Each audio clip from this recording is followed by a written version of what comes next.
আমার নাম হাফিজা খাতুন। আমার বাড়ি হইল রহমতপুর বৈশাখায় 30 নং ওয়ার্ড, ওই আনারের ফিশারির সংলগ্ন। আমি মনে করেন বাচ্চারা নিয়ে সকালবেলা স্কুলে গেছি, আমি ভালো, আমার বাসা বাড়ি সব ভালো রেখে গেছি। আমি আমার স্বামী একসাথে বেরিয়ে গেছি। বাচ্চার ছুটির পর 12টার আনুমানিক একটু উপরে হইতে পারে। আমি বাসায় আসছি, বাসায় আয়সা দিয়ে আমার ঘর বাড়ি ভাঙাচোরা করতেছে, লুটপাট করতেছি। তখন আমার বাচ্চা কান্নাকাটি শুরু করছে। এটা দেখা আমিও তো হতবাক যে আমি ভালো রেখে গেলাম, তালা ভাই।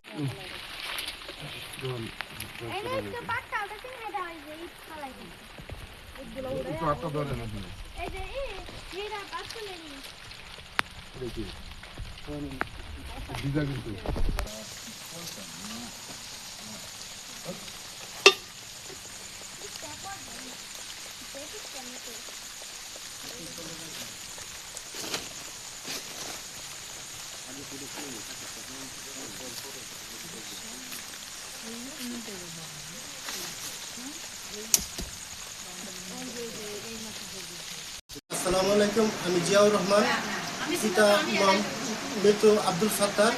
আমার ভারী ঘর ভেঙে ফেলছে, এরা যারা ভাঙছে, আমি তাদের বিচার চাই। কারা ভাঙছে?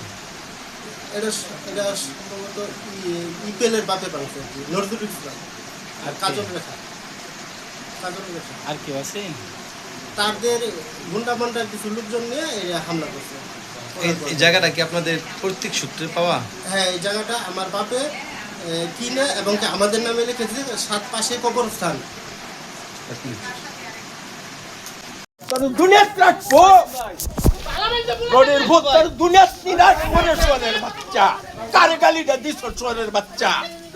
কারে গালিটা দিছ? গুন্ডা সুতমারানি সুতমান দিতাছি। রোডের ভূত তোর গুন্ডা দিতাছি, এতদিন কথা বলছি। রোডের ভূত তোর খায়া থয়া পরে নাস্তা খাবো সোয়ালের বাচ্চা।